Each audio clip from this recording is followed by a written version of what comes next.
Hi, my name is Ashley and I'm a mom of two little girls. I have a 5-year-old named Kylie and I also have a 3-year-old named Mia. So for this week's video, I'm actually going to be answering a question that I received from one of the members over in my online community for Montessori parents. And it reads as follows. As my now 6-year-old has gotten older, she seems to have become less helpful around the house. Like many toddlers, she was all about helping with laundry or dishes when she was that age. But now she thinks chores are boring, even though we point out the positive effects her help has on the whole family. To be fair, she will often oblige, maybe after groaning about it for a few minutes. Am I expecting too much too soon?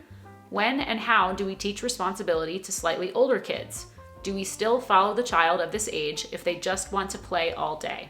And this is a totally legitimate concern that I have heard echoed from other parents in the past, especially when it comes to our children who are just entering that second plane of development. So from one busy parent to another, today let's talk a little bit more about how practical life work changes as our children grow older. So as this parent mentioned, her daughter, who is now 6, back when she was a toddler, was very into doing all of the practical life activities that she saw going on at home every day. And I would say that this is pretty developmentally on par for most toddlers. They naturally want to imitate what they see us doing. So if we're sweeping and mopping and doing the dishes or the laundry, they naturally want to get their hands in there and they want to help in some way or another.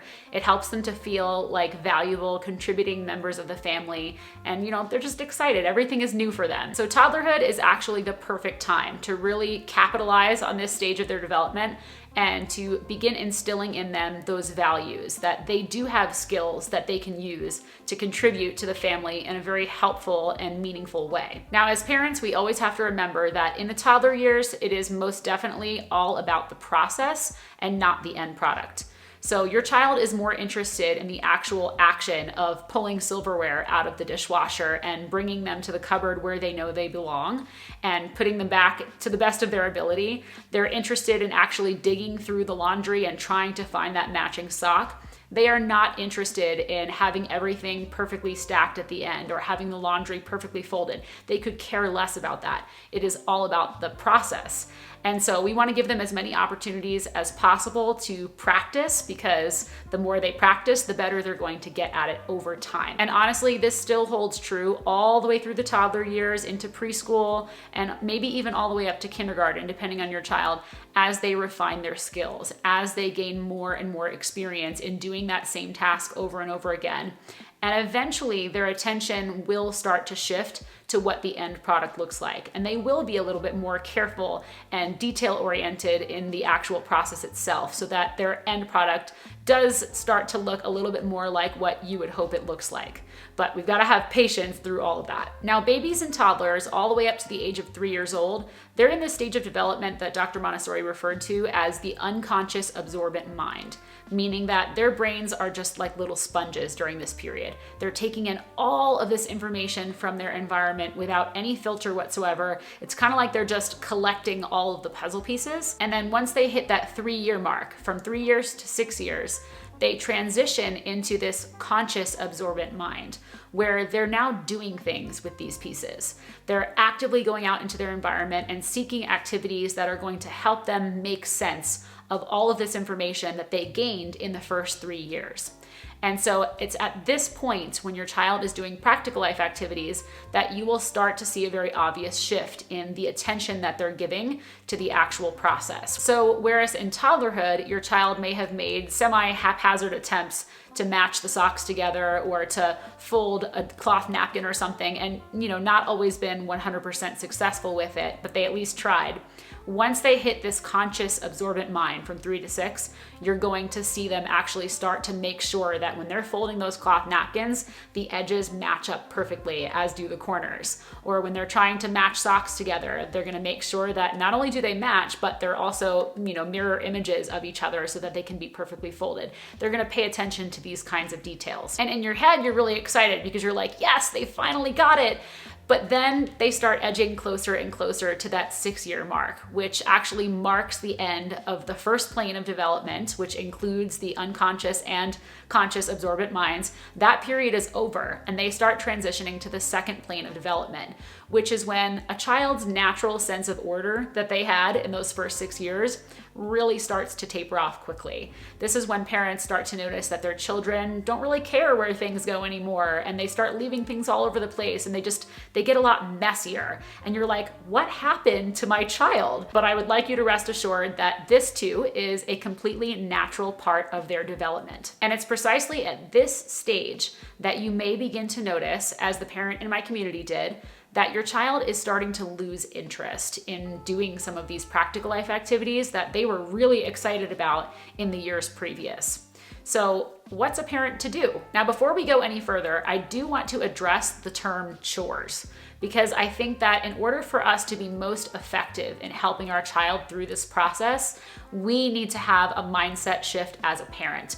And even though the word chores is just a word, it really is a mindset. I mean, think about it. When you hear the word chores, you probably think of something that's like, ugh, it drags you down. It's something you don't want to do. And really, without knowing it, I think we often communicate these feelings about the household work that we have to do to our children. We impart them with this idea, unintentionally, that chores are something undesirable. And we want to avoid that at all costs. So instead of the word chores, I would encourage you to use the term family contributions. This is a term that I picked up in this really fantastic book called The Gift of Failure. Excellent read. If you've got the time, I would highly recommend it. But it is something that I think actually imparts the meaning of how we want our children to feel about chores. It is a way for them to contribute to the family so that they can feel valuable, just like they did when they were toddlers. And this can be a hard concept for older children who are not accustomed to it to really grasp at first. But if you are consistent with it, eventually that message will come across. All right, so now that we have all of the semantics and our own parental perspective on this idea of family contributions all figured out, let's get into the actual how of helping our children to really find value and joy in the tasks that they are doing around our home to, like we said, make their contribution to the family. So as we already talked about, toddlers are already naturally inclined to want to help around the home and to imitate what they see us doing. So this is the perfect time to really begin instilling those values so that you're kind of setting the stage going forward. Makes things a lot easier. Now, as your child moves into the preschool years, you're likely still going to see a lot of interest and engagement in refining their skills related to these different practical life activities. So you're still going to want to extend the invitation. Hey, I'm gonna go move the laundry from the washer to the dryer. Do you wanna help? Or I have to unload the dishwasher. Would you mind helping me? You know, little things like that, where it's the invitation. They still have the option to say no, and they will at times, absolutely. And that has to be okay with you. It is just an invitation. It is not something that you're forcing them to do, because as soon as you put the pressure on, that is when your child is going to resist. And suddenly it's not going to be fun for anyone anymore. Now, something that you can do with your child in the preschool years and also beyond that, especially if you notice that your child's interest is beginning to wane in doing the practical life work, is to actually sit down with them at a completely neutral time, unconnected with doing any of these tasks, and to have a conversation with them about this idea of family contributions, and have them help you brainstorm a list of all of the tasks that they are responsible for doing every day. Little things like clearing your own plate from the table, brushing your own teeth, getting dressed in the morning, throwing away your own trash, helping to water the flowers or feed the dog. Whatever your kind of like normal ins and outs every day that your child's probably already doing, those are great things to add to the list. Now, to some degree, the list itself is not quite as important as the actual process of building the list with your child's input. They are actively thinking about how they can contribute. They're seeing the items and the suggestions that they're coming up with actually being written down. It's making it tangible, and it makes it feel important to them. And it really brings value to the whole thing. So actually making the list is going to be sort of like a launching point for you and your child in this process. Now, for some children, especially children who are more visual learners and they need visual reminders, it might actually be helpful to keep this list posted somewhere, that everybody can see it, like on your refrigerator, for example. For younger children, you might even decide to make little visual cards that go along with each of the tasks that are on the list, so that your child can visually see what those items are. And then obviously for children who are reading, you could just leave a list like that posted where they can read it. The other benefit of actually having a list posted somewhere, whether it be visual or written, is that you are no longer the person reminding them to do these tasks. It is the list that is there as a reminder. Your child can independently consult this list and decide what needs to be done all on their own. And that is the goal after all. So again, this is something that you can do with a child as young as 3 years old, but it is also highly effective for your older children as well. So if you have a second or third plane child in your home who needs some guidance as to what tasks they can do to help contribute to the family, then going through this process is a really good way to set very clear expectations to make sure that you are all on the same page with what's going on in your home. Now, let's say that you've sat down with your child, you've had this great conversation about family contributions and your expectations, and you've got this great list that you guys brainstormed together, and now you're like, I need something a little more to go off of than just this list. Some ideas that you might consider exploring, and they will be dependent on your child's age, could be, for example, you can create a jar that has little slips of paper or picture cards with one chore on each of the slips. And so the idea is that each week your child will pull 2 of the slips at random out of the jar, and those are their assigned chores for the whole week. They have to do those 2 things that they pulled out. And this can be especially helpful if you have more than one child in your home, because then it's kind of like at random and on rotation. They don't feel like they're stuck with the same thing every single week. Another option that you might consider trying with elementary and middle school age children is to actually just have a static like whiteboard checklist on your refrigerator where everybody can see it of all of the chores that need to be done. And then you have your children choose 2 chores off that list to do each day. And those are their chores for that day. And if you do have more than one child, then you can make it on a first come, first served basis to give them some extra motivation to pick out their chores as early in the day as possible. And then finally, with teenagers, they are mentally capable of understanding this process, and they're just as competent as you are, honestly, at that age.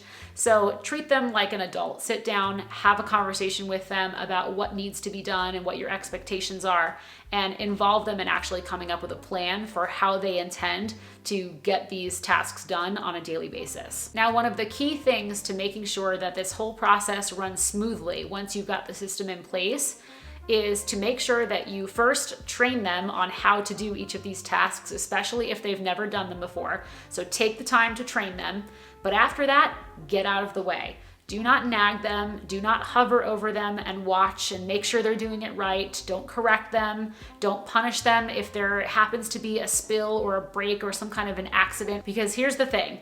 They have to make mistakes in order to learn, right? Mistakes are opportunities for learning. I tell my girls that every single day as a reminder for me and also as a reminder for them. They have to make mistakes to learn. So if you're standing over them, correcting and telling them they're doing it wrong and fixing it so that it's just the way you like it, every single time you do this, you are communicating to them that they are incapable, that you are better at doing it than they are. And that is not a very empowering feeling for a child who is going out on a limb to try to learn something to contribute to their family. That does not make them feel valuable in any way whatsoever.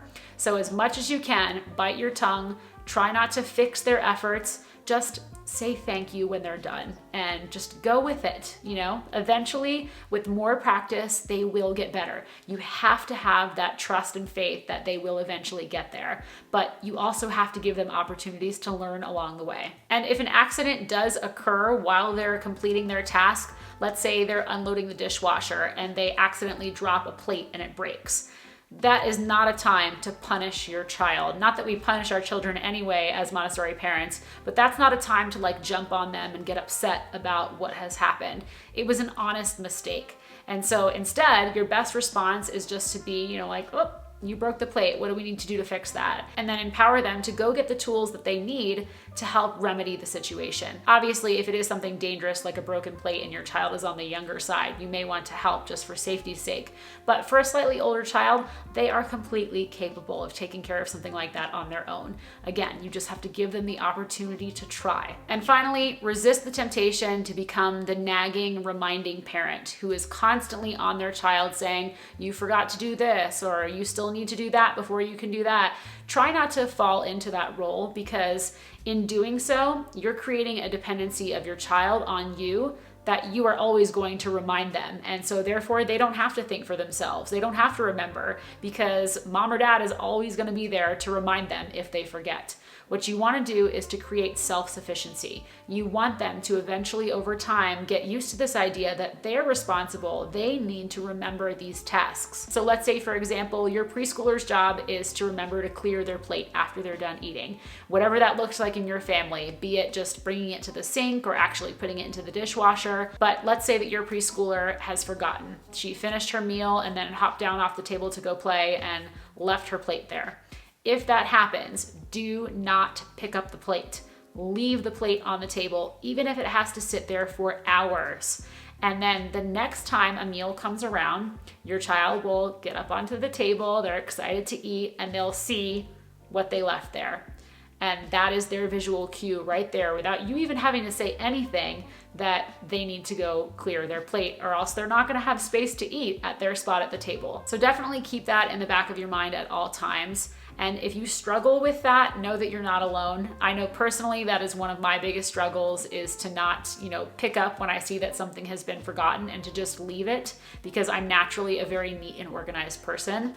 But trust me, the benefits far outweigh the cons of leaving a plate on the table for a few extra hours. Now, that's not to say that you can't ever remind your child, because children are forgetful, and on occasion you may need to remind them depending on the circumstances. But for the most part, if you feel like it's something that can be left for your child to discover on their own at a later time in the day, then go that route. And on those occasions when your child does need the reminder, it doesn't have to come directly from you. You don't have to say, hey, you forgot to take out the trash. Instead, defer to the list and allow your child to go over and look at it and realize, oh yeah, I forgot to take out the trash. Again, we're building that self-sufficiency so that they're not constantly relying on you for everything. One thing that I do want to touch on really briefly, because I know there are at least a couple of you wondering about this right now, is whether or not you should give your child an allowance for completing their family contributions. And the short answer is no.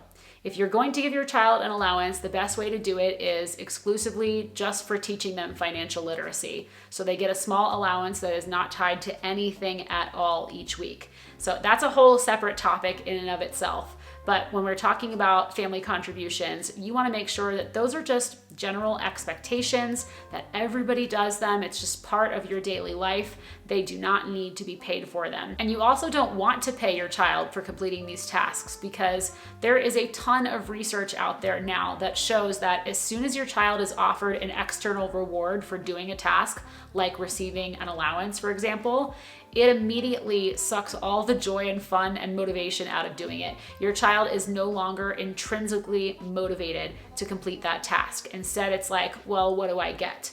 And as soon as the reward is gone, as soon as you're no longer offering an allowance or whatever, then they have zero motivation to complete the task at all. And you do not want to set yourself up for that kind of a situation. And then sometimes parents also fall into the trap of using the allowance as a means of punishing their child when they don't do the chores. They say, oh, well, you forgot to take out the trash, so you're not getting your allowance this week. And that is, again, something that we want to avoid completely. So if you're going to give an allowance, do it completely unconnected to chores. These are just daily expectations. It's your way of contributing to the family. Everybody does it, and that's just how it is in our family. So to finish off this discussion of family contributions, I want to circle back to this parent's original question where she says, my child says that chores are boring, but to be fair, she will often oblige even after groaning about it for a couple of minutes. And you know what? In the very beginning, this is something that a lot of parents will likely come across, is that their child is going to express some discontent with the new system, with this way of doing things. But if you are consistent about it and you have that conversation about family contributions and everybody's kind of doing the same thing, so they're just joining in on what the family is doing, eventually it's not a thing anymore. You can certainly empathize with them on their feelings about it so that they know that you're there to support them no matter how they feel. You can just reflect what you hear. Yeah, I hear you. You really don't want to load the dishwasher tonight, I know.